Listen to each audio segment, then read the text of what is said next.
तो आज हम लोग ट्रिगोनोमेट्री रिज्यूम करेंगे। ट्रिगोनोमेट्री हमने कुछ पोर्शंस देख लिया था, पढ़ लिया था, कुछ हमारा बाकी है, तो आज उसी को रिज्यूम करते हैं, ट्रिगोनोमेट्री को।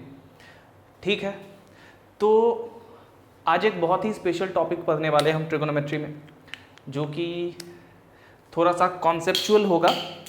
ओके, कॉन्सेप्चुअल मीन्स थोड़ा सा थियोरेटिकल होगा, उस तरह का, मतलब एकदम जैसे प्रॉब्लम्स सॉल्व कर रहे थे पर्टिकुलरली, एकदम उस तरह का नहीं होगा। थोड़ा सा फिगर से जियोमेट्रिकली वे में हम लोग समझेंगे ट्रिगोनोमेट्री को। ठीक है, तो आज का जो टॉपिक होने वाला है वो होने वाला है कुछ इस तरह का, जो आप अभी देखेंगे तो समझ में आएगा। चलिए, सपोज करिए कि आपके पास एक एंगल दिया हुआ है theta is equal to 30 degrees, ये दिया हुआ है। अब हमसे पूछा जा रहा है कि भाई इस 30 डिग्री का साइन क्या होगा, तो sine of 30 degree is equal to 1/2 होता है। राइट, सही है। या फिर अगर पूछा जाए कि इस 30 डिग्री का टेंजेंट क्या होगा, यानी कि tan, तो ये भी ठीक है। tan of 30 degree that is 1/√3। उसी तरह कोई भी ट्रिगोनोमेट्रिकल रेशियो इस 30 डिग्री का हम निकाल सकते हैं, हमें पता है इनफैक्ट। अब इमेजिन करिए कि हमसे कहा जा रहा है कि हमारे पास कोई भी एक जनरल एंगल थीटा है, नहीं पता है कि क्या है वो theta, for some angle theta sin theta is equal to 1/2. Now you have asked to find the values of theta. I am not saying a particular value of theta, I am saying values of theta. ऐसा मैं क्यों कह रहा हूं? या फिर find the values of theta when tan theta is equal to 1/√3. हो सकता है आप यहां से कह दें कि theta is equal to 30 degree होगा, यहां से भी theta is equal to 30 degree होगा, लेकिन क्या थीटा इज इक्वल टू सिर्फ 30 डिग्री होगा कि और भी एंगल्स होंगे जिनके लिए sine theta is equal to 1/2 होता है? सबसे पहले आप अगर रिवॉल्विंग लाइन का कॉन्सेप्ट आपको थोड़ा सा याद हो, ये हमने 4 क्वाड्रेंट में इस प्लेन को बांट लिया। रिवॉल्विंग लाइन अगर यहां से शुरू हो रहा है तो ये घूम के फिर यहीं पे आएगा, यानी कि फिर से ये यहीं से घूमेगा। ठीक है, तो हमेशा रिवॉल्विंग लाइन इन चारों क्वाड्रेंट में घूमता रहेगा। इसका मतलब है कि जो वैल्यूज है, एंगल्स है, अब यहां पे एक बार पूरा रोटेट किया तो यानी कि 360 डिग्री तक घूमा, 2 बार रोटेट हुआ तो 720 डिग्री तक घूमा, एंड सो ऑन। तो ये हम जान सकते हैं कि जो हमारा ट्रिगोनोमेट्रिकल रेशियो का वैल्यूज है वो रिपीट करता रहता है, और ये हम देख भी चुके हैं। अगर हम साइन का ग्राफ अज्यूम करें तो इस तरह से कुछ इसका ग्राफ होता है, जिसे साइनोसॉइडल ग्राफ भी कहा जाता है। फिजिक्स में बहुत इसका यूज होता है। नाउ हम देख पा रहे हैं कि वैल्यू जो है, जो साइन थीटा का वैल्यू अगर इधर थीटा मान लें तो ये ऊपर की तरफ साइन ऑफ थीटा होगा। तो साइन थीटा का वैल्यू हमेशा 1 और -1 के बीच में रिपीट कर रहा है। उसी तरह हम सारे ट्रिगोनोमेट्रिकल रेशियोज में देखेंगे, और उन रिपीटिशंस को ही हम पीरियोडिसिटी कहते थे। जैसे साइन का पीरियड क्या होता है, 2π। हर बार जब एंगल 2π तक इंक्रीज करता है, यानी कि 360 डिग्री तक रिवॉल्विंग लाइन हमारा रोटेट कर लेता है, तो फिर से साइन सेम वैल्यूज को रिपीट करने लगता है उसके बाद, अगर रिवॉल्विंग लाइन फिर रिवॉल्व करता है तो यहां से हमें यह समझ में आ रहा है कि हाँ, theta is equal to 30 degree is definitely one of the values of theta when sine of theta is equal to 1/2 और tan of theta is equal to 1/√3. But definitely one thing is absolutely clear, that theta is not the only value for which these equations are satisfied. There are infinitely many values of theta for which these two equations are satisfied. जैसे अगर theta is equal to 150 degree हो तो sine of theta is equal to sine of 150 degree, that is sine of 180 minus 30 degree, that is sine 180 minus theta sine theta. So ये भी तो sign 30 degree के बराबर होता है, यानी कि ये भी 1/2। तो साइन 150 डिग्री का भी वैल्यू हम देख रहे हैं कि 1/2 ही आ रहा है। उसी तरह अगर हम ले theta is equal to -210 degree, ठीक है, तो क्या लिखेंगे, sine of minus sine of 210 degree हो जाएगा ये। इसको हम लिख सकते हैं minus sine of 180 degree plus 30 degree. अब ये माइनस पहले से है, साइन 180 प्लस थीटा क्या होता है, तीसरे क्वाड्रेंट में हमारा रिवॉल्विंग लाइन पहुंच जाता है, तो तीसरे क्वाड्रेंट में साइन नेगेटिव होता है, तो माइनस और एक और नेगेटिव जो होगा प्लस ये हो जाएगा साइन ऑफ 30 डिग्री जो कि 1/2 होता है। तो हम देख रहे हैं कि -210 डिग्री के लिए भी साइन का वैल्यू क्या हो रहा है, 1/2। इसी तरह से टेंजेंट के लिए भी होगा, इसी तरह से कोटेंजेंट के लिए भी होगा, इसी तरह से किसी भी ट्रिगोनोमेट्रिकल रेशियो के लिए होगा। इसका मतलब ये हुआ कि अगर हमारे पास कोई पर्टिकुलर एंगल दिया हुआ है, if we have given some particular angle, then we definitely find out the trigonometrical ratio for that particular angle. But अगर किसी जनरल एंगल का, जैसे ये थीटा है, हमें नहीं पता था थीटा क्या है, बट अगर इस तरह से दिया हो किसी जनरल एंगल थीटा के लिए कोई भी ट्रिगोनोमेट्रिकल रेशियो का वैल्यू, तो उस केस में हम बिना एम्बिग्यूटी के, बिना मतलब इसको क्या कहूं मैं, हम सर्टेनली उस केस में थीटा का वैल्यू नहीं निकाल सकते हैं, क्योंकि उस केस में थीटा के बहुत सारे वैल्यूज होंगे जिनके लिए साइन ऑफ थीटा या कोई भी ट्रिगोनोमेट्रिकल रेशियो 1/2 हो या 1/√3 हो। कहने का ये मतलब है कि अगर हमारे पास कोई एंगल है तो उस एंगल का ट्रिगोनोमेट्रिकल रेशियो हमें पता है, क्योंकि वो एंगल हमें पता है, और उस एंगल के लिए ट्रिगोनोमेट्रिकल रेशियो भी हमें पता है। बट कोई जनरल एंगल दिया हुआ है, कोई एम्बिग्यूअस एंगल जिसके बारे में हमें नहीं पता है, बस कहा हुआ है हमें कि कोई थीटा एंगल है जिसके लिए कोई ट्रिगोनोमेट्रिकल रेशियो, जैसे यहाँ पे साइन ऑफ थीटा या टैन ऑफ थीटा या फिर कॉट ऑफ थीटा या कॉस ऑफ थीटा, कुछ भी का कोई वैल्यू दिया हुआ है, तो उस केस में थीटा के इनफाइनाइटली मेनी वैल्यूज हो सकते हैं, होंगे ही, जिनके लिए उस पर्टिकुलर ट्रिगोनोमेट्रिकल रेशियोज का वैल्यूज ये सब होंगे। ठीक है, तो इस चीज को याद रखना है और यही हमारा आज का टॉपिक होने वाला है। ठीक है, हम एक ऐसा जनरल एक्सप्रेशन निकालेंगे जिसमें ये सारे एंगल्स एक ही एक्सप्रेशन में, एक ही इक्वेशन में, जैसे sine of theta is equal to 1/2 है, हमने देखा कि इस केस में थीटा हमारा -210 डिग्री भी हो सकता है, 30 डिग्री भी हो सकता है, 390 डिग्री भी हो सकता है, 150 डिग्री भी हो सकता है, और बहुत सारे इनफाइनाइटली मेनी। तो हमारा एम आज ये होने वाला है कि हम एक ऐसा एक्सप्रेशन निकाले एंगल का जिसमें ये सारे के सारे वैल्यूज इंक्लूड हों जिन एंगल्स के लिए sine of theta is equal to 1/2 हो। उसी तरह टेंजेंट के लिए भी ऐसा एक्सप्रेशन निकालेंगे, उसी तरह कोसाइन के लिए भी, उसी तरह सारे ट्रिगोनोमेट्रिकल रेशियोज के लिए। So our aim is to find out a general expression which include all angles having a given trigonometrical ratio.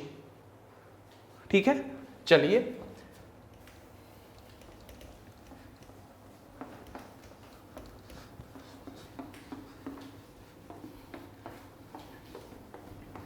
और मैंने क्यों कहा कि आज का क्लास जो है थोड़ा सा प्रैक्टिकल होने वाला है, यानी कि जियोमेट्रिकल वे में हम आज ये सारा कुछ समझने वाले हैं। बिकॉज जियोमेट्रिकल वे में इसलिए,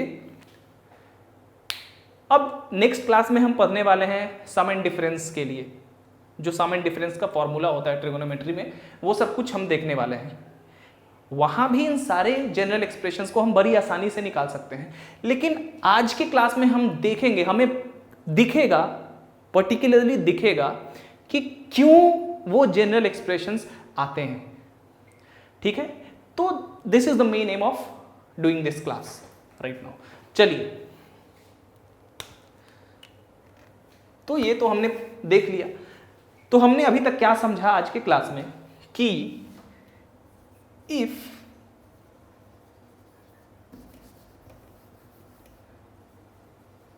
an angle is given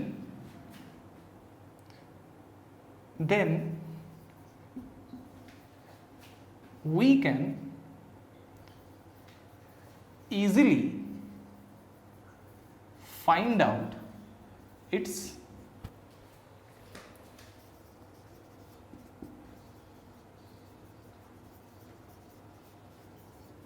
trigonometrical ratio. और इसी का जो कॉन्वर्स स्टेटमेंट होता है वो सही नहीं होता, यानी कि इसी का जो रिवर्स स्टेटमेंट होता है वो सही नहीं होता है। But if the trigonometrical ratio of some angle, या इसको ऐसे लिखें, some unknown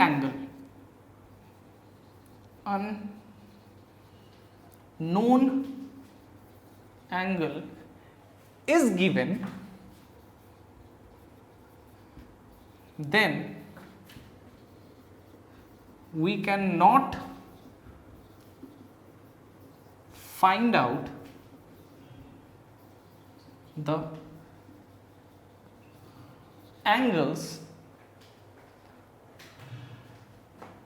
certainly। इसको मैथ्स के लैंग्वेज में कहते हैं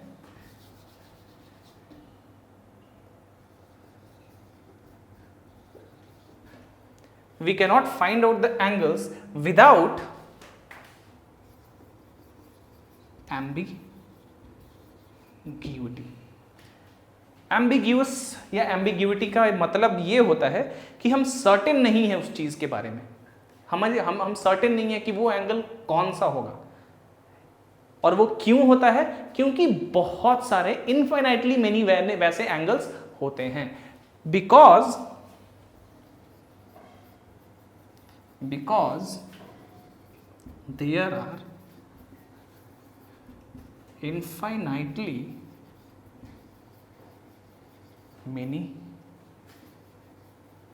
angles in this case। ठीक है, एग्जाम्पल्स आपको दे दिया है मैंने साइन और टैन का कि क्यों ऐसा होता है, तो वहां से आप समझ सकते हैं। So if an angle is given then we can easily find out its trigonometrical ratio। अगर कोई एंगल दिया हुआ है, कोई पर्टिकुलर एंगल दिया हुआ है 30 डिग्री 60 डिग्री इस तरह करके, तो उसका ट्रिगोनोमेट्रिकल रेशियो हमें पता होता है, हम आराम से निकाल सकते हैं। लेकिन अगर किसी अननोन एंगल का ट्रिगोनोमेट्रिकल रेशियो का वैल्यू दिया हुआ है, जैसे sine theta is equal to 1/2 दिया हुआ था, या tan theta is equal to 1/√3 दिया हुआ था for some unknown angle theta, then we cannot find out the angles without ambiguity। ठीक है, हम सर्टेन नहीं हो सकते हैं कि कौन सा वो एंगल होगा जिसके लिए ये ट्रिगोनोमेट्रिकल रेशियो का वैल्यू वो होगा। क्यों? Because there are infinitely many angles in this case, because the number of such angles are infinite. ठीक है, चलिए अब सबसे पहले साइन के केस को देखते हैं।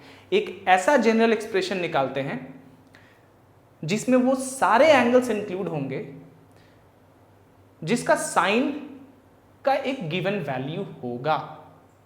ठीक है, चलिए देखते हैं। And remember this class is very important, these formulas that I am going to tell you now is very very important. आपके पास कोई उपाय नहीं है, you have to remember these formulas. और इसीलिए मैंने हमेशा कहा है कि जब फॉर्मूला याद करना हो तो उसके पीछे का कॉन्सेप्ट डेफिनेटली समझ लीजिए। If you understand the concept behind the particular formula, आपको कभी दिक्कत नहीं होगी उस फॉर्मूला को अप्लाई करने में। इसीलिए ये क्लास करने का मेरा मोटिव था। ये एक स्पेशल क्लास है। जो नेक्स्ट क्लास है वहाँ आपको सम एंड डिफरेंस में बताऊंगा, उसमें बड़ी आसानी से ये सब आप फॉर्मूला निकाल सकते हैं, आप अगर आपको अलजेब्रा का थोड़ा सा ठीक ठाक ज्ञान हो तो, कि किस तरह से हम इक्वेशन को सॉल्व करते हैं। अगर इसके बारे में आपको नॉलेज है तो आप वहाँ से आसानी से इन सारे फॉर्मूलाज को निकाल सकते हैं, और मैं निकालूंगा भी। बट अगर आप ये समझ लेंगे तो आपको ये पता चल जाएगा, आपको दिखेगा कि ये क्यों हो रहा है, आखिर कारण क्या है। क्योंकि वहाँ तो हम आसानी से फैक्टराइज करेंगे और फॉर्मूला निकाल लेंगे, फाइंड आउट कर लेंगे। बट किसी फॉर्मूला को फॉर्मूला में ही सब्स्टिट्यूट करके फाइंड आउट कर लेना और उस फॉर्मूला को समझना कि क्यों आया है, there are a lot of difference between these two things. So try to understand this because this is going to be a very important part in your mathematical curriculum. चलिए,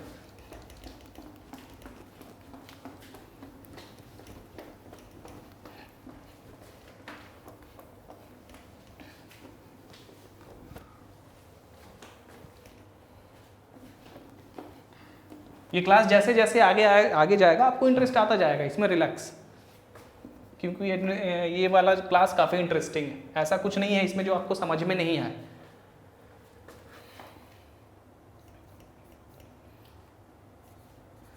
to find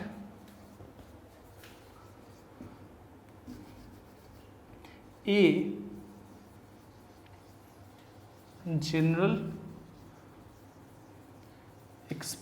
expression that include all angles having a given sine. याद रखिएगा sine है, trigonometry वाला sine, वो minus plus algebraic sign नहीं, SIGN नहीं है, ये SINE है. सो इसके बारे में आपको ध्यान देना है जब ये स्टेटमेंट लिखना है आपको. चलिए भाई देखते हैं. इसका इंक खत्म है मुझे लग रहा है. चलिए, सबसे पहले हमें क्या करना है कि एक इस तरह का सर्कल ले लेना है, बना लेना है. ठीक है, अब इस प्लेन को हम 4 क्वाड्रेंट्स में डिवाइड कर लेते हैं भाई. ये हो गया O, A डैश, B और B डैश. एक सर्कल है जिसका कोई भी रेडियस हो सकता है, ये कोई यूनिट सर्कल नहीं है. ठीक है, अब पिछले जो क्लासेस थे ट्रिगोनोमेट्री के, आई थिंक लास्ट क्लास जो ट्रिगोनोमेट्री का था उसमें हमने देखा था, पिछला वाला क्लास नहीं, क्योंकि पिछले क्लास में तो एक छोटा सा मैंने कुछ आपको कॉन्सेप्ट बताया था साइन के रिगार्डिंग. उससे पहले जो ट्रिगोनोमेट्री का क्लास हुआ था, मैं यहाँ पे लिंक दे दे रहा हूँ, आपको देख लीजिएगा. तो उस क्लास में मैंने आपको बताया था कि किस तरह से साइन 180 प्लस थीटा होता है या साइन 180 माइनस थीटा होता है, 90 plus theta, 90 minus theta, these things उसमें हमने डिस्कस करा था. अब देखिए यहाँ पे सबसे पहले ये देखिए कि 0 से 360 डिग्री के बीच में साइन का वैल्यू सेम कहाँ होता है. मान लेते हैं कि हमारे पास ये हमारा रिवॉल्विंग लाइन है जो कि एक एंगल अल्फा यहाँ पे बना रहा है. अब अगर यही रिवॉल्विंग लाइन यहाँ पे आ गया, एकदम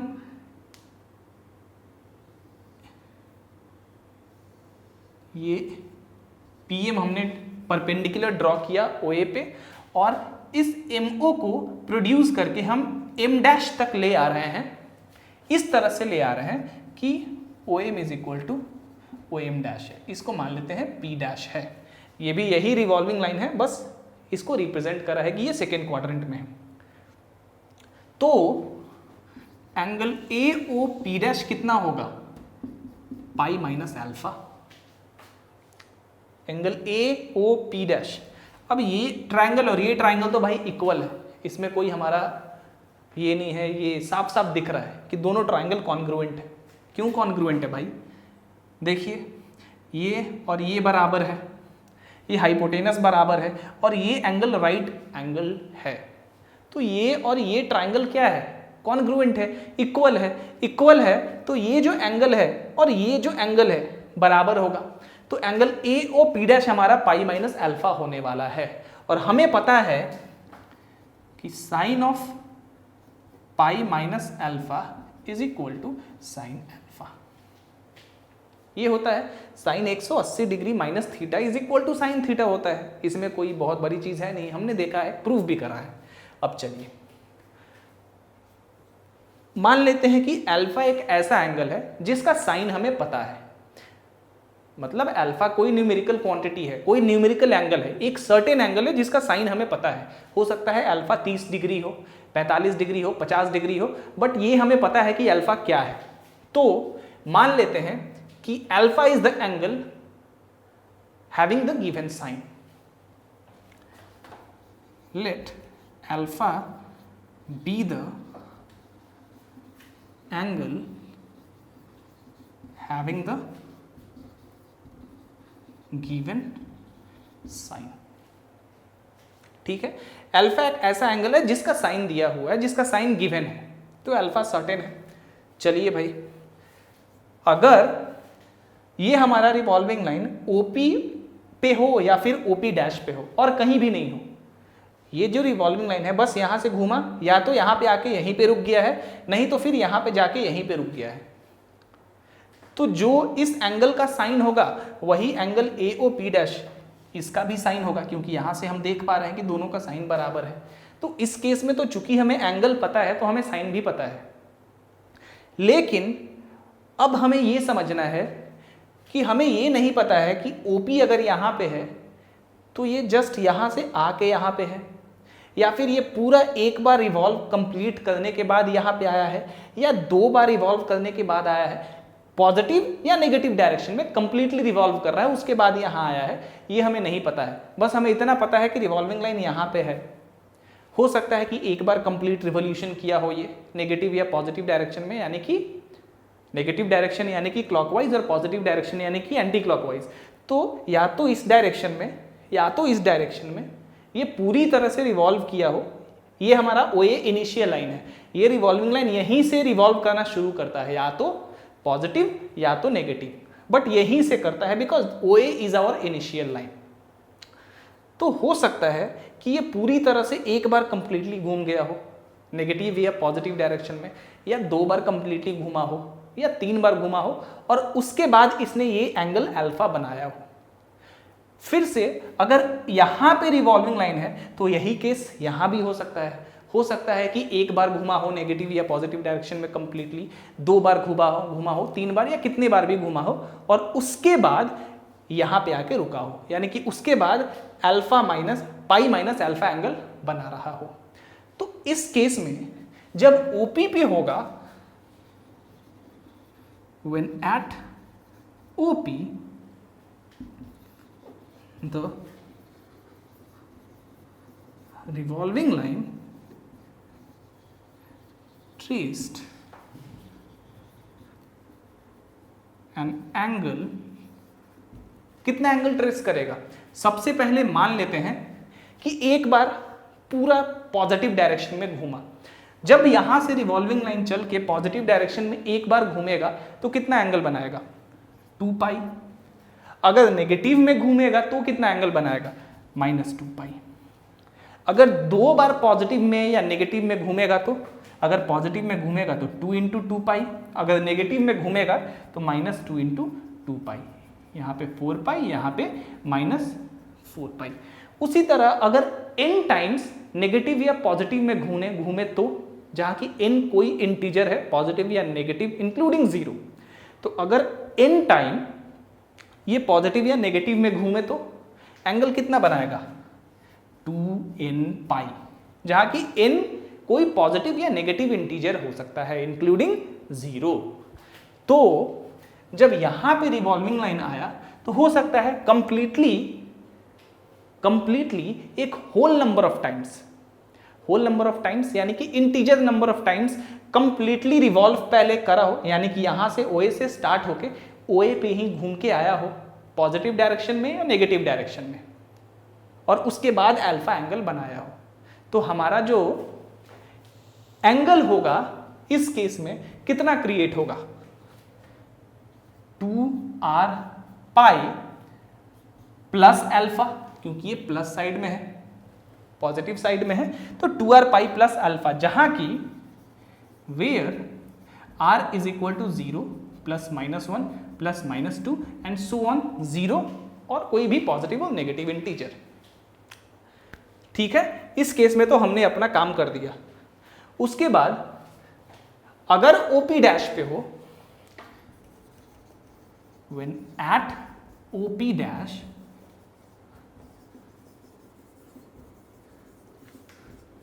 the revolving line। और हाँ, एक चीज याद रखिएगा, अगर ये समझ में नहीं आया तो आपको दोबारा पूछना है।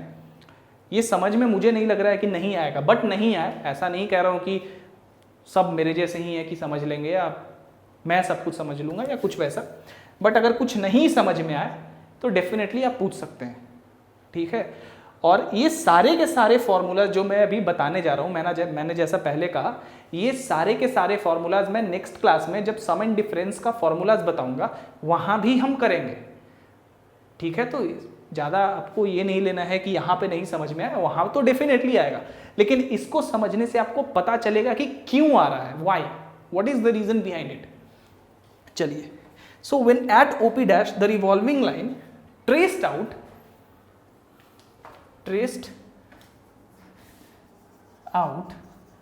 द एंगल, याद रखिए सबसे पहले तो यहां भी हो तो पहले तो नेगेटिव या पॉजिटिव डायरेक्शन में हो सकता है n टाइम्स कंप्लीटली रिवॉल्व हुआ, तो वो एंगल हो गया 2n पाई, r ही रखते हैं, 2r पाई, और उसके बाद एंगल AOP डैश बनाएगा प्लस एंगल AOP डैश, इस मतलब 2r pi plus pi minus alpha, पाई माइनस अल्फा यानी कि AOP डैश, क्योंकि भाई ये भी तो अल्फा ही है, शुरू में ही हमने डिस्कस करा है। तो दोनों पोजीशन पे रिवॉल्विंग लाइन जब है, तो दोनों पोजीशन पे जब रिवॉल्विंग लाइन है तो उसके लिए हमने यहाँ पे एंगल्स निकाल लिया है। और हमने क्यों यही दोनों पोजीशन लिया है रिवॉल्विंग लाइन का, इसलिए क्योंकि जो इसका साइन होता है वही इसका भी साइन होता है, और यही कारण था कि रिवॉल्विंग लाइन का यही दोनों पोजीशन हमने लिया है। उसी तरह जब कॉस के लिए निकालेंगे तो हम पहले क्वाड्रेंट में और चौथे क्वाड्रेंट में निकालेंगे। ऐसा क्यों? क्योंकि पहले में और चौथे में कॉस पॉजिटिव होता है, या साइन कहां कहां पॉजिटिव होता है, पहले में और दूसरे में। कॉस कहां कहां पॉजिटिव होता है, पहले में और चौथे में। तो उस तरह से रिवॉल्विंग लाइन का पोजीशन हमें लेना है, ठीक है। चलिए, सो we know the angles the revolving line traced out when it is at this position, that is at OP and at OP dash respectively। तो ये तो हमें पता चल गया। अब अगर इन दोनों एंगल को हमें रिवॉल्व करके इंक्लूड करके एक ही में लिखना है तो ये ऐसा देखा गया है, देखिए इसको इरेज कर देता हूं, इसका काम हो गया है।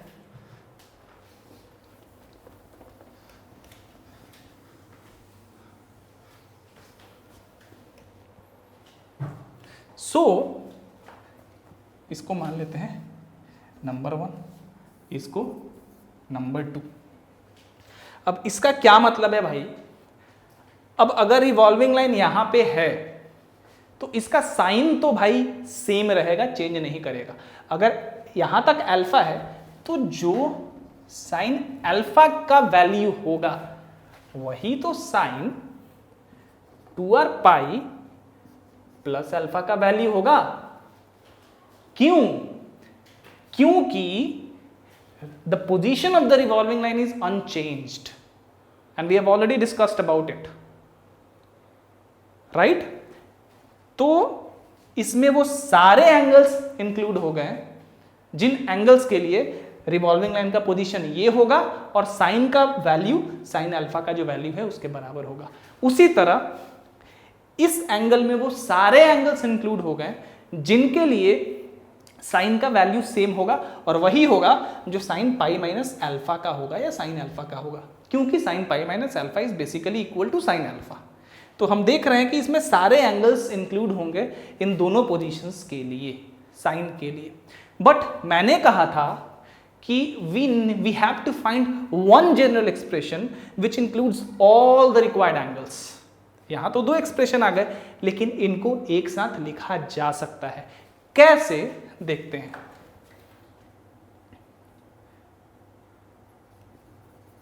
Bye including 1 and 2 the required general expression is n pi plus -1 whole to the power n into alpha.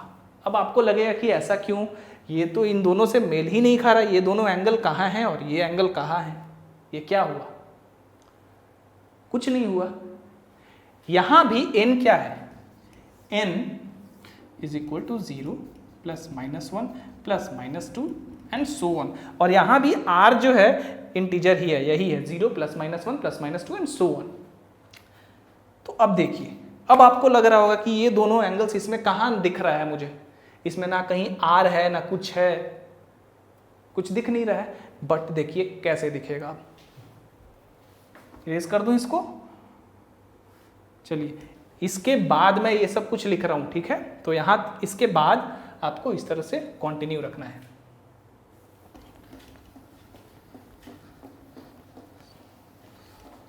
चलिए भाई, ये हमारा पहला है। Now if n is even then let n is equal to 2r। n भी तो कोई positive और नेगेटिव इंटीजर ही था, r भी कोई पॉजिटिव इंटीजर या नेगेटिव इंटीजर था, बट अगर n इवन है तो n is equal to 2r होगा, राइट? देन अगर यहां n is equal to 2r substitute करेंगे तो क्या हो जाएगा, 2r pi plus -1 whole to the power 2r alpha. ये किसके बराबर होगा, 2r पाई -1 पे पावर इवन है तो +1 बाहर बन के आएगा प्लस अल्फा। दोनों मैच कर रहा है, एक एंगल इंक्लूड हो गया। Now when similarly when n is odd, when n is odd then let n is equal to 2r plus 1। तो जब n is equal to 2r plus 1 यहां सब्सटीट्यूट करेंगे तो हमारा कितना आएगा, इसको इरेज कर दूं।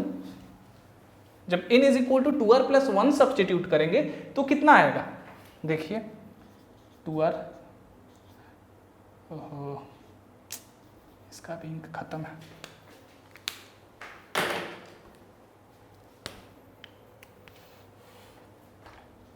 To R plus 1 into pi और -1 पे पावर 2r प्लस 1, -1 पे ऑड पावर है तो नेगेटिव बन के निकलेगा माइनस अल्फा। इसके बराबर है, देख लीजिए यहां से इन दोनों में से अगर पाई कॉमन लूँ तो 2r प्लस 1 इंटू पाई माइनस अल्फा, सेम एंगल। तो ये वो जनरल एक्सप्रेशन है एंगल्स का जो कि उन सारे एंगल्स को इंक्लूड कर रहा है जिसके लिए जिसका वैल्यू साइन अल्फा के वैल्यू के बराबर होगा, राइट? अब देखिए इसको हम किस तरह से सजा के लिखते हैं। चलिए, हो गया होगा और आपको समझ में भी आ गया होगा, I hope so.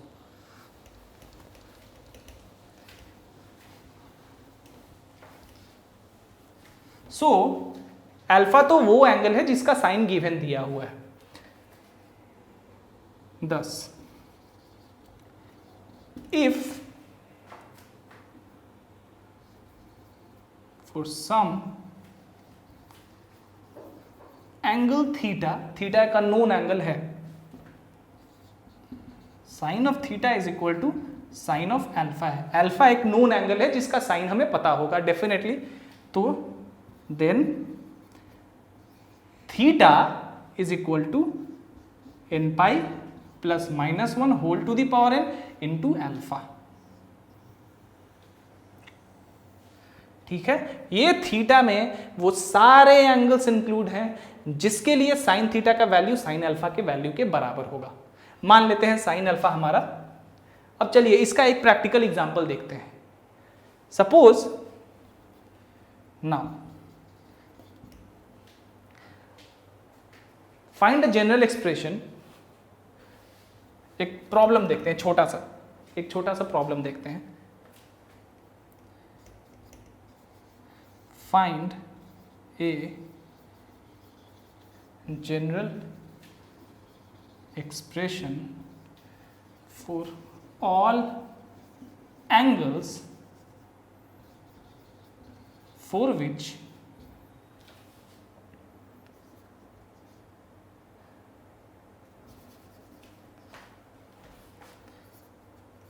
sin is 1/2।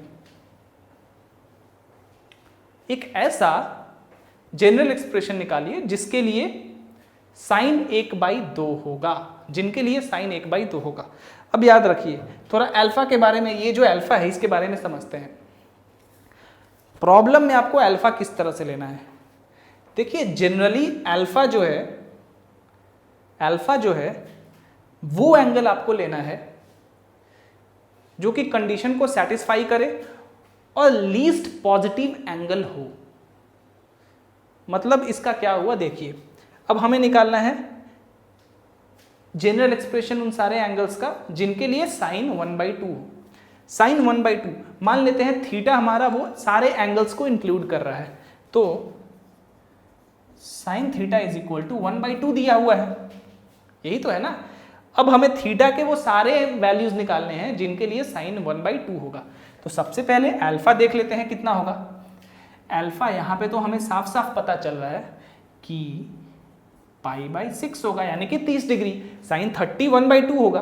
अब ये π/6, और मैंने कहा अल्फा को जनरली हम लीस्ट पॉजिटिव एंगल लेते हैं। क्वाड्रेंट 1 से लेके 4 क्वाड्रेंट तक हम डिवाइड करते हैं क्वाड्रेंट। अब लीस्ट पॉजिटिव एंगल, अब 1/2 के लिए अल्फा कहाँ होगा, सबसे छोटा एंगल और पॉजिटिव एंगल जिसके लिए साइन 1/2 होता है वो क्या होता है, 30 डिग्री, वही होता है ना। तो यहाँ पे अल्फा हमें वही 30 डिग्री लेना है। आगे भी हम देखेंगे नेगेटिव के केस में कैसे लीस्ट पॉजिटिव एंगल हम ले रहे हैं। तो अल्फा के जगह क्या हो गया हमारा π/6, तो थीटा क्या हो जाएगा n π,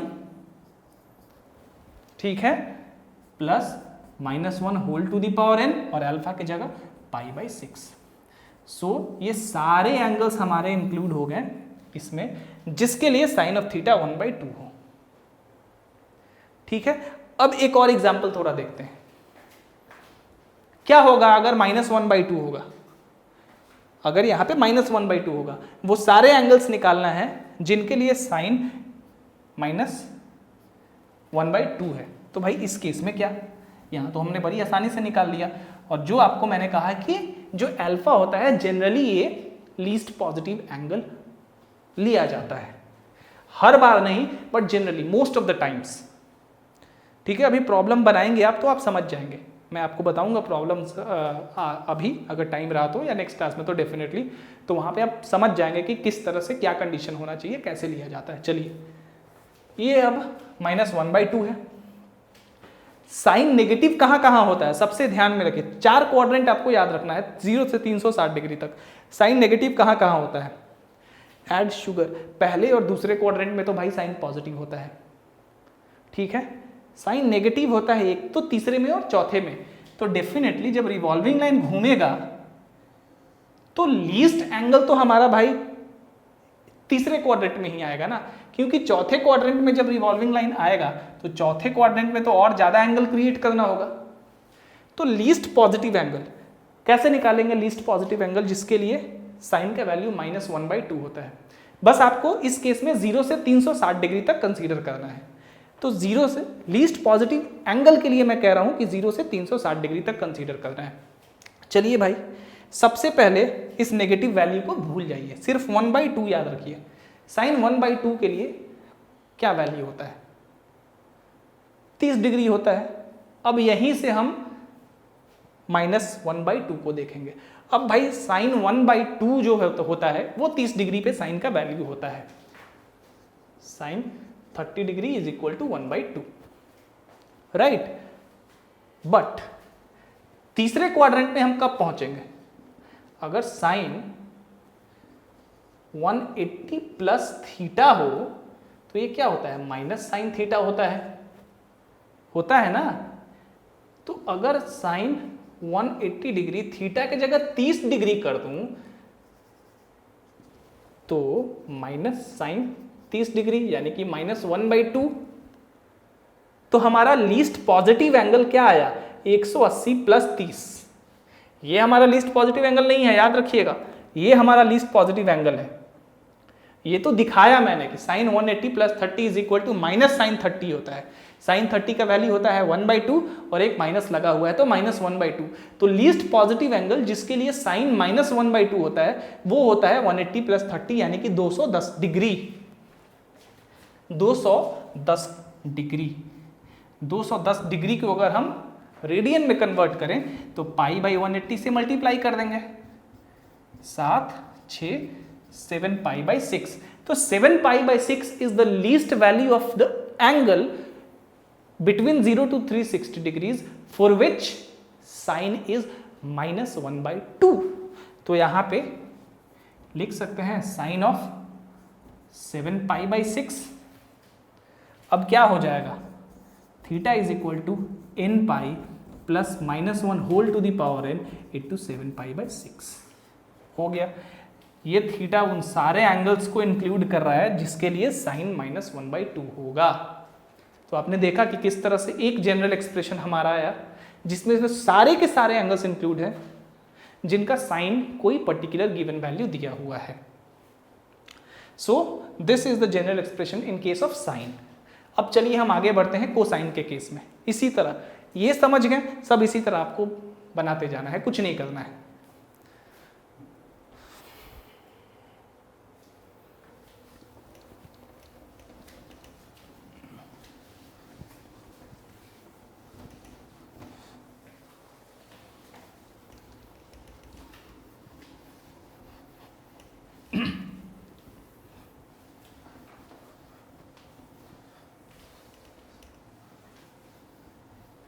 चलिए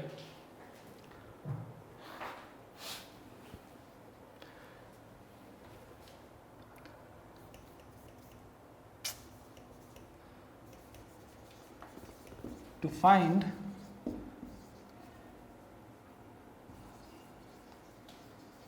सारे पेन का यही हाल है।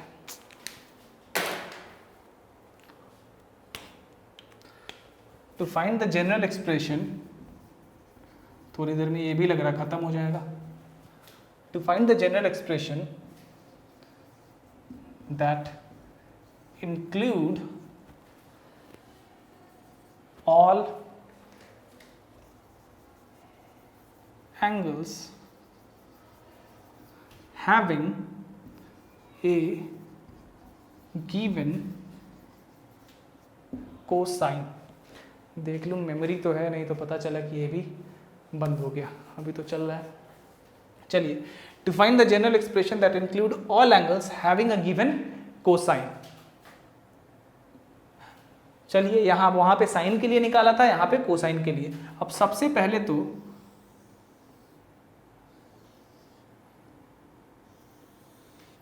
कोसाइन 0 से 360 डिग्री के बीच में, यानी कि कौन कौन से क्वाड्रेंट में कोसाइन हमारा पॉजिटिव होता है, पहले में और चौथे में। मान लेते हैं यहाँ पे हमारा रिवॉल्विंग लाइन है और एक जगह यहाँ पे है P, M और P', OP, ठीक है, हमारा रिवॉल्विंग लाइन है जो OA से चलना स्टार्ट करता है। हो सकता है कि यहाँ से चल के यहीं तक घूम के रह गया हो, या फिर यहाँ से चल के यहीं तक रह गया हो, या ऐसा भी हो सकता है कि ये पॉजिटिव या नेगेटिव डायरेक्शन में n टाइम्स तक घुमा हो और उसके बाद इतना एंगल बना के यहाँ पे आया हो और वही काम ये यहाँ पे कर रहा हो। मान लेते हैं कि ये एंगल हमारा अल्फा है, तो डेफिनेटली ये माइनस अल्फा होगा। क्यों माइनस अल्फा होगा? क्योंकि हमने रिवॉल्विंग लाइन को यहाँ रखा, PM को यहाँ परपेंडिकुलर ड्रॉ किया और इस PM को हमने P' तक प्रोड्यूस किया उस तरह से कि PM is equal to PM dash, sorry PM is equal to P' M है, उस तरह से इसको प्रोड्यूस किया। तो डेफिनेटली ये एंगल और ये एंगल मैग्नीट्यूड में बराबर होगा। चूंकि ये नेगेटिव डायरेक्शन की तरफ है तो इसको हमने माइनस अल्फा से रिप्रेजेंट करा है। चलिए भाई, तो जब OP है, जब यहाँ पे रिवॉल्विंग लाइन हमारा इस OP के पोजीशन में है, when at OP the revolving line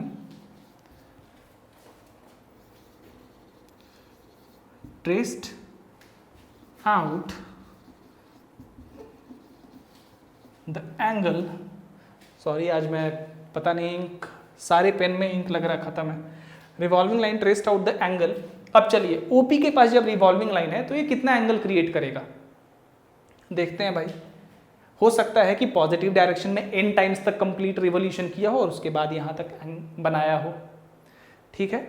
हो सकता है उसी तरह नेगेटिव डायरेक्शन में कंप्लीटली रिवॉल्व किया हो, उसके बाद ये ओपी पे आके यहाँ पे अल्फा एंगल बनाया हो। तो जब ओपी पे हो तो कितना एंगल करेगा 2n pi, where n is a positive और नेगेटिव इंटीजर इंक्लूडिंग 0, और अल्फा प्लस में है तो प्लस अल्फा, ठीक है। ये हो गया हमारा 1। Similarly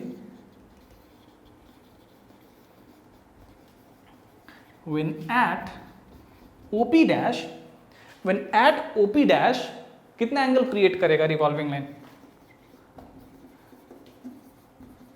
the revolving line creates the angle, कितना एंगल ट्रेस करेगा ये। सबसे पहले तो हो सकता है पॉजिटिव डायरेक्शन में घुमा हो n टाइम्स तक, उसके बाद यहाँ पे OP डैश के पास आ गया हो सकता है कि नेगेटिव डायरेक्शन में n टाइम्स तक कंप्लीटली रिवॉल्व किया हो और उसके बाद यहाँ पे आ गया है। तो जो कंप्लीट रिवॉल्यूशन पॉजिटिव या नेगेटिव डायरेक्शन में है वो एंगल होगा 2n पाई ऑफ कोर्स, ठीक है। और उसके बाद ये नेगेटिव माइनस अल्फा, तो माइनस अल्फा। अब वहां पे तो हमें थोड़ी दिक्कत भी हो रही थी साइन के केस में कि कैसे दोनों एंगल को इंक्लूड किया जाए, यहां पे तो दोनों इंक्लूड है भाई।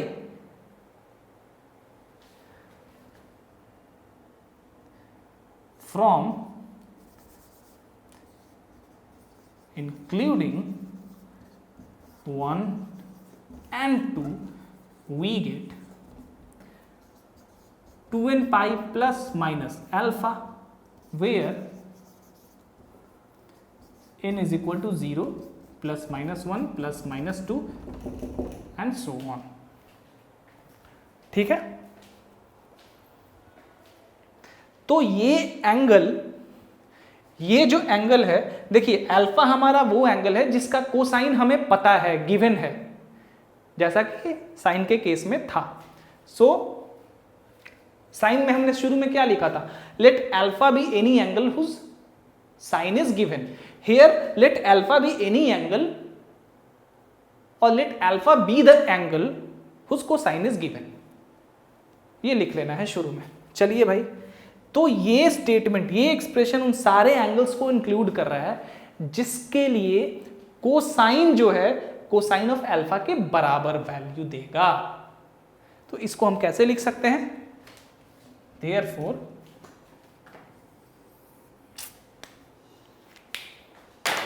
मुझे पता था कि आज इंक सारे पेन में ख़त्म होगा, इसीलिए मैं 7-8 पेन लेके आज यहाँ पे आया हूँ।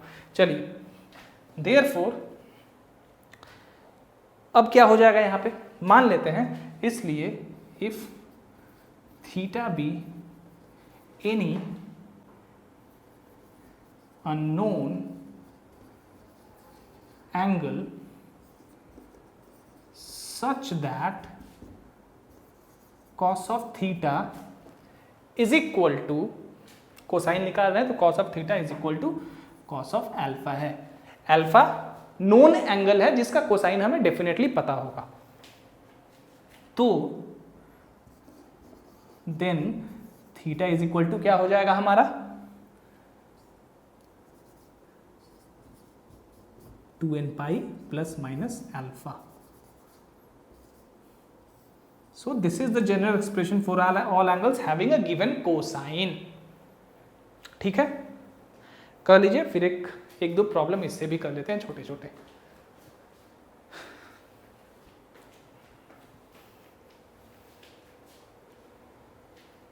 चलिए, ठीक है।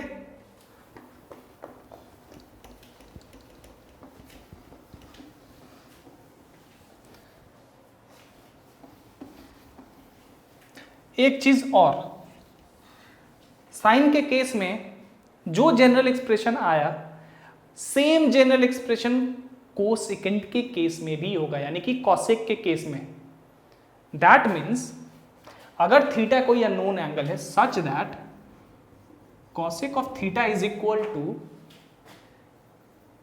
cosec of alpha, then theta is equal to n pi plus minus 1 whole to the power n into alpha। ठीक है, ऐसा क्यों? क्योंकि भाई साइन और कॉसेक एक दूसरे के रेसिप्रोकल होते हैं, इसीलिए जो जनरल एक्सप्रेशन साइन के लिए था वही जनरल एक्सप्रेशन कॉसेक के लिए भी है। जो जनरल एक्सप्रेशन उसी तरह कोसाइन के लिए है वही सेकेंड के लिए भी है, यानी कि सेक के लिए। तो यही सेम एक्सप्रेशन सेक के लिए भी काम करेगा। उसी तरह जो टेंजेंट का होने वाला है वही को टेंजेंट का भी होने वाला है। ठीक है, तो चलिए देखते हैं।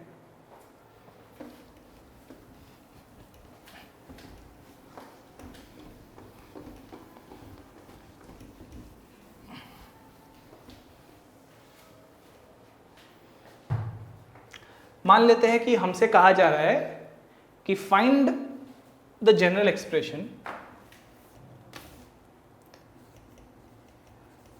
Find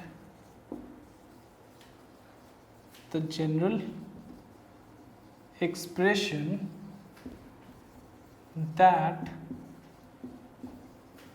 include all angles having all angles for which, क्या हो रहा है भाई यार, समझ में नहीं आ रहा, for which cosine is minus √3/2। ठीक है, एक जनरल एक्सप्रेशन निकालना है जिसपे सारे वो वैसे एंगल्स इंक्लूड हैं जिनके लिए कोसाइन का वैल्यू कितना हो, -√3/2 है।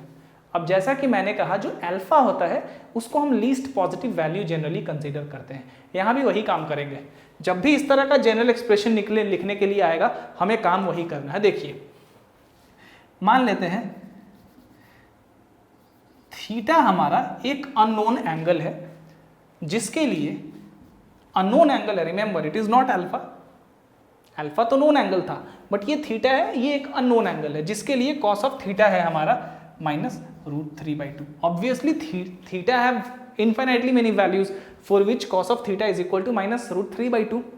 बट अब एक जो अल्फा था हमारा, अब हमें वैसा एक लीस्ट पॉजिटिव एंगल चूज करना है, सिलेक्ट करना है 0 से 360 डिग्री के बीच में, जिसके लिए कोसाइन कितना है -√3/2। तो भाई देख लेते हैं कोसाइन नेगेटिव कहाँ कहाँ होता है, नेगेटिव ही तो है ना, तो नेगेटिव कहाँ कहाँ होता है, एक तो दूसरे क्वाड्रेंट में होगा और एक तीसरे क्वाड्रेंट में होगा। चलिए भाई, और कोसाइन कहाँ कहाँ चेंज नहीं करता है, कॉस ऑफ 180 प्लस थीटा में कोई भी ट्रिगोनोमेट्रिकल फंक्शन चेंज नहीं करता है, बस साइन चेंज करता है, प्लस या माइनस, या फिर 180 माइनस थीटा में चेंज करता है। तो सबसे पहले इस नेगेटिव को भूल जाना है, जैसे हमने साइन -1/2 के केस में निकाला था। तो √3/2 कोसाइन का वैल्यू कहाँ पे होता है, 30 डिग्री पे होता है, यानी कि π/6 पे, π/6 पे होता है। ठीक है, इतना तो क्लियर है कि भाई π/6 पे √3/2 होता है, इस पे अभी ध्यान नहीं देना है। अब हमें क्या करना है कि लीस्ट पॉजिटिव एंगल जिसके लिए कॉस का वैल्यू -√3/2 है, और लीस्ट पॉजिटिव एंगल डेफिनेटली 0 से लेके 360 के बीच में ही आएगा, क्योंकि उसके बाद तो वो फिर वैल्यू रिपीट करेगा, राइट। चलिए 0 से 360 के बीच में ही होगा ना, क्योंकि भाई 360 डिग्री जब घूम लेता है पॉजिटिव डायरेक्शन में या नेगेटिव डायरेक्शन में रिवॉल्विंग लाइन, उसके बाद ट्रिगोनोमेट्रिकल रेशियोज अपने वैल्यूज को रिपीट करने लगता है कि नहीं। और कोसाइन का तो पीरियड भी 2π ही होता है, यानी कि 2π के बाद ये वैल्यू रिपीट करेगा ही करेगा। यहां पे लीस्ट पॉजिटिव एंगल पूछा जा रहा है, इसीलिए पॉजिटिव डायरेक्शन में हमने रिवॉल्विंग लाइन को रिवॉल्व कराया है। तो भाई चलिए π/6 पे √3/2 होता है। अब हमें निकालना है ऐसा लीस्ट पॉजिटिव एंगल जिसके लिए वैल्यू कोसाइन का -√3/2 हो। तो अगर हम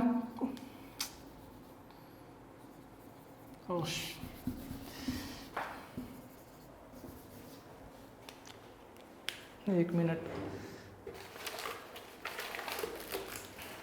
फिर से ख़त्म हो गया ये लास्ट पेन है, इसके बाद लग रहा है मुझे इंक डालना ही होगा पेन में।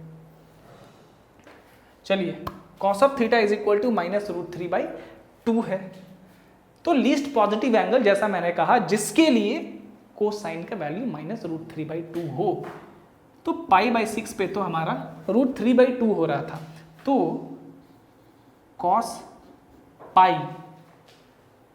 अब कोसाइन नेगेटिव सेकेंड क्वाड्रेंट में होता है और थर्ड में होता है, तो ऑब्वियसली जब पॉजिटिव डायरेक्शन में रिवॉल्विंग लाइन घूमेगा तो सबसे पहले सेकेंड क्वाड्रेंट में ही पहुंचेगा ना, तो हमारा least positive angle second quadrant में ही निकल जाना चाहिए।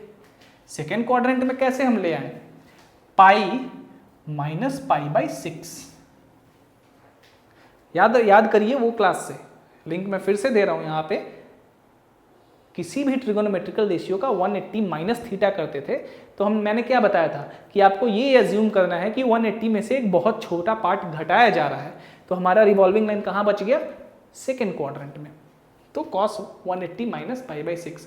अब 180 प्लस हो या 180 माइनस हो, ट्रिगोनोमेट्रिकल रेशियो तो चेंज नहीं करता है भाई, खाली साइन चेंज करता है। तो यहाँ पे cos pi minus π/6 minus cos π/6 यानी कि 30 डिग्री माइनस √3/2। तो लीस्ट पॉजिटिव एंगल कितना हुआ, 6 पाई माइनस पाई, 5 पाई माइनस π/6, 5 π/6। यही लीस्ट पॉजिटिव एंगल हुआ जिसके लिए कोसाइन कितना है, -√3/2। तो इसको लिख सकते हैं कॉस, ये कितना होगा 5 π/6। सो cos theta is equal to cos 5 π/6। यही हो गया हमारा alpha. Theta is equal to क्या था, 2n pi plus minus 5 π/6, where n is equal to 0 plus -1 plus -2 and so on। ठीक है,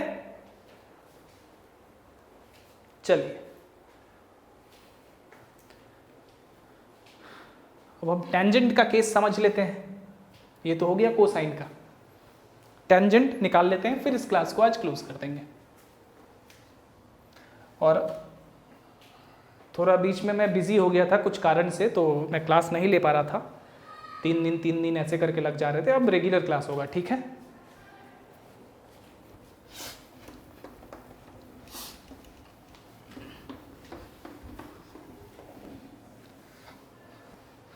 सो आई होप ये दो समझ लिया है आपने। अब टेंजेंट को समझने में तो कोई दिक्कत ही नहीं होगी क्योंकि प्रोसेस वही है, कुछ करना है नहीं प्रोसेस में। चलिए देखते हैं।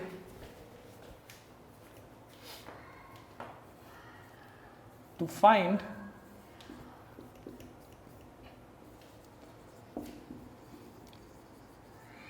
The general expression that include all angles having a given tangent। और जैसा कि मैंने कहा, जो साइन के लिए एक्सप्रेशन आ रहा है एंगल का वही कॉसेक के लिए होगा, जो कॉस के लिए आया वही सेकेंड के लिए होगा, और जो टेंजेंट के लिए आएगा वही को टेंजेंट के लिए भी आएगा। चलिए सबसे पहले सर्कल और चारों क्वाड्रेंट को दिखा देते हैं यहाँ पे। अब टेंजेंट पॉजिटिव कहाँ कहाँ होता है 0 से 360 डिग्री के बीच में, दैट इज इन चारों क्वाड्रेंट में से टेंजेंट कहाँ पे पॉजिटिव होता है, पहले में और तीसरे में, ऐड शुगर 2। तो सबसे पहले मान लेते हैं रिवॉल्विंग लाइन यहाँ पे कहीं पे है OP, ठीक है OP। अब तीसरे क्वाड्रेंट में भी हमें ले आना है, ये हमारा गिवन एंगल अल्फा है जिसके लिए टेंजेंट गिवन है।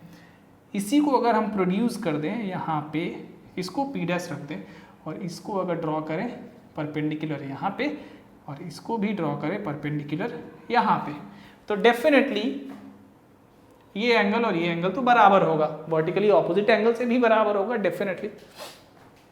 अब जो हमारा ये एंगल है, ये पूरा यहां से लेके यहां तक,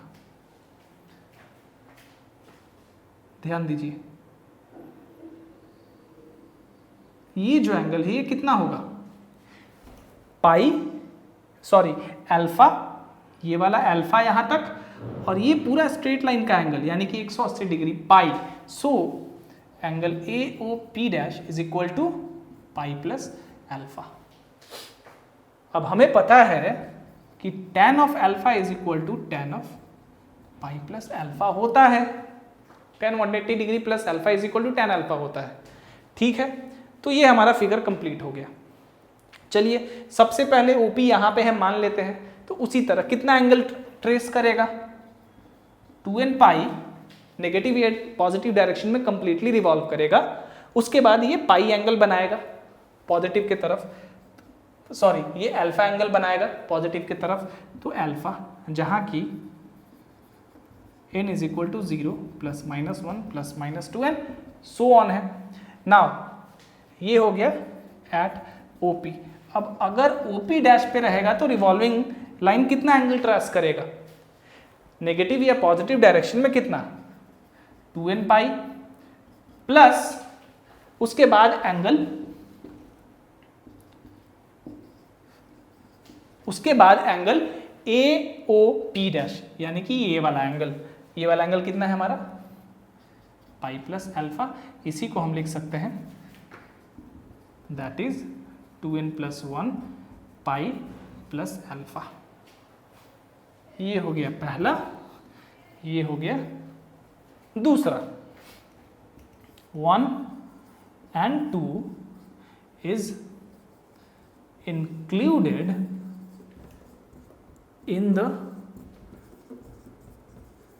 expression n pi plus alpha. ये आपका जनरल एक्सप्रेशन है, बिल्कुल आसान सा। क्यों? क्योंकि भाई देख लीजिए n यहां भी वही है, n यहां भी वही है। अगर कहीं मैं n को लिखना भूल जाऊं तो फिलहाल n के n या r हो, जहां भी मैं जब तक आपको बताऊं नहीं तो आप इमेजिन समझ लीजिए कि n पॉजिटिव या नेगेटिव इंटीजर है, r पॉजिटिव या नेगेटिव इंटीजर है इंक्लूडिंग 0। तो यहाँ अगर नहीं लिखा है इस तरह से तो आपको समझ लेना है भाई कि n यही है यहाँ भी। चलिए तो क्या हो जाएगा हमारा, दोनों मैंने कहा कि 1 और 2 इंक्लूड है इसमें। क्यों? अगर n इवन है तो n इज इक्वल टू, इसको थोड़ा सा आसान करने के लिए ना इसको r से रिप्रेजेंट कर देते हैं, ठीक है। इसको भी r लिख देते हैं, जहाँ की r हमारा वही चीज़ है, क्योंकि हम n यहाँ पे दर्शा रहे हैं ना, n यहाँ जैसे साइन के केस में कैसे किया था, n को अलग रिप्रेजेंट करना था हमें, इसलिए हम दिखा दे रहे हैं इसको, इस इंटीजर को r से दिखा दे रहे हैं, और ये लास्ट एक्सप्रेशन में n से दिखा देंगे। कुछ भी दिखा दीजिए, यहाँ आप m से दिखा दीजिए, यहाँ ऐसे दिखा दीजिए, so it's up to you. चलिए भाई, तो यहाँ भी r वही है, पॉजिटिव या नेगेटिव इंटीजर, और मैंने कहा कि ये दोनों एक्सप्रेशन इसमें इंक्लूड हैं, और यहाँ पे मैंने n रख दिया।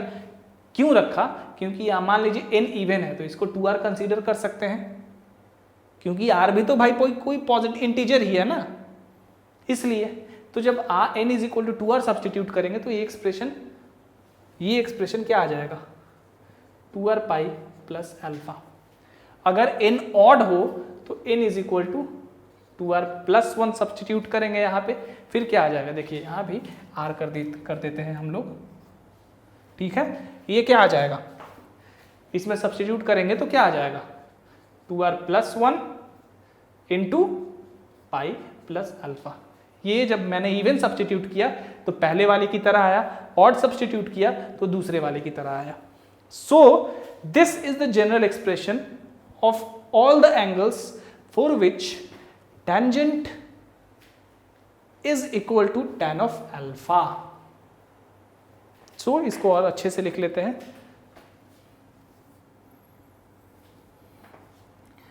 If theta be an unknown angle for which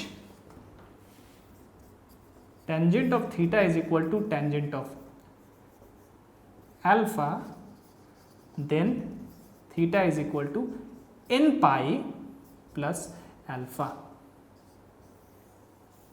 जहाँ की n is equal to 0 plus -1 plus -2 and so on. ठीक है,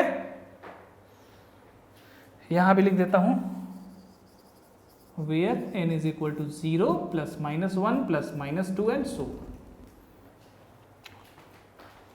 यही कोटेंजेंट का भी एक्सप्रेशन होगा. ठीक है, तो आपको समझ में आ गया होगा. एक प्रॉब्लम इस पे भी कर लेते हैं छोटा सा. चलिए भाई,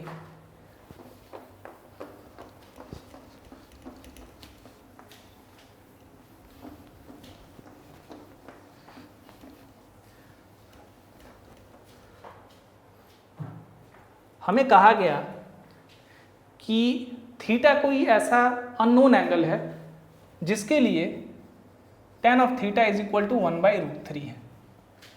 आपको थीटा का वो सारा वैल्यू निकालना है जिसके लिए इतना होगा टेंजेंट. कुछ नहीं करना है भाई, ये तो 1/√3 है. कहाँ पे लीस्ट पॉजिटिव वैल्यू एंगल का होता है जिसके लिए टेंजेंट 1/3 होता है, 1/√3 होता है 30 डिग्री पे, यानी कि 10 π/6. So theta is equal to n pi plus π/6. Alpha की जगह π/6 है. वही अगर हमसे कहा जाता है कि tan theta is equal to -1/√3 है, उसी तरह से जैसा साइन और कॉस के केस में हमने निकाला था, नेगेटिव 1/3 है, तो हमें 0 से 360 डिग्री के बीच में least positive value of some angle देखना है जिसके लिए टेंजेंट -1/√3 हो. तो इसको निकालने के लिए सबसे 1/√3 कहाँ पे होता है, 1/√3 कहाँ पे होता है टेंजेंट? डेफिनेटली 1/√3 जो होता है 0 से 360 डिग्री के बीच में 1/√3 कहाँ पे होता है? डेफिनेटली एक तो पहले क्वाड्रेंट में 1/√3 होगा, एक चौथे में भी होगा, लेकिन हमें पहले क्वाड्रेंट वाला ही लेना है. अभी नेगेटिव को भूल जाइए. सबसे मिनिमम वैल्यू निकालिए, किसी मिनिमम पॉजिटिव वैल्यू निकालिए जिसके लिए tan of theta is equal to 1/√3 होता है. नेगेटिव को नहीं, 30 डिग्री. अब यहीं से हम इस वैल्यू को जस्टिफाई करेंगे. 30 डिग्री तो हमारा एक आ गया, यानी कि π/6, जिसके लिए टेंजेंट 1/√3 होता है. अब पहले से लेके और चौथे क्वाड्रेंट तक टेंजेंट नेगेटिव कहाँ कहाँ होता है? एक तो दूसरे में होता है और एक चौथे में होता है. तो डेफिनेटली हमें लीस्ट पॉजिटिव एंगल जिसके लिए टेंजेंट -1/√3 होता है वो सेकेंड क्वाड्रेंट में ही मिल जाएगा. सेकेंड क्वाड्रेंट यानी कि पाई में से कुछ घटाएंगे, और क्या घटाएंगे? यही 30 डिग्री, क्योंकि इसी के लिए तो 1/√3 वैल्यू होता है ना. तो tan पाई माइनस π/6 यानी कि tan 5π/6. tan कितना हो गया?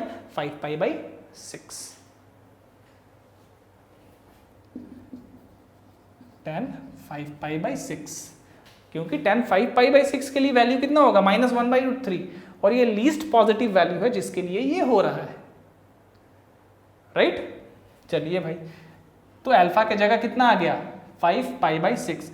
इसलिए tan theta is equal to tan 5π/6. That implies theta is equal to कितना आ जाएगा हमारा? n pi plus 5π/6, where n is equal to 0 plus -1 plus -2 and so on. तो आप आई होप ये सारा कुछ समझ में आया होगा. इस पे कुछ प्रॉब्लम्स है, उसको हम लोग कल के क्लास में पूरा करेंगे. ठीक है, कुछ काफ़ी बढ़िया प्रॉब्लम्स है इस पे. ठीक है, काफ़ी कॉन्सेप्चुअल और काफ़ी अच्छे प्रॉब्लम्स है, qualitative problems. Will do those problems tomorrow. ठीक है, चलिए, हो गया. और अगर कुछ भी नहीं समझ में आया हो इसमें, देन प्लीज आस्क मी. ऐसा ना हो कि मैं बताऊं और आपको लगे कि नहीं समझ में नहीं आ रहा, छोड़ दिया हमने, ऐसा नहीं करना है। आप दोबारा तिबारा जितनी बार पूछना चाहें आप पूछ सकते हैं, मैं आपको बताऊंगा, ठीक है। तो ये एक प्रैक्टिकल वे था इन सारे एक्सप्रेशंस को समझने का कि किस तरह से ये एक्सप्रेशंस आते हैं, किस तरह से रिवॉल्विंग लाइन घूमता है और घूम के इन एक्सप्रेशंस को ले आता है, ठीक है।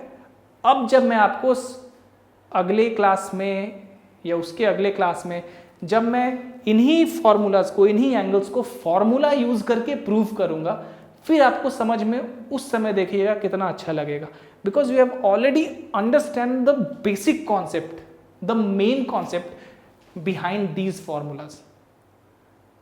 So you will definitely find out very easy then when we will discuss these formulas and prove these formulas by using some other formulas. ठीक है, जब कुछ दूसरे फॉर्मूलाज को यूज करके इन एंगल्स को हम निकालेंगे, इन एक्सप्रेशंस को फाइंड आउट करेंगे, तो आपको देखिएगा उस समय कितना मजा आएगा, क्योंकि आप पहले ही आपको इसका कॉन्सेप्ट पता चल चुका होगा. So that's it. Thank you.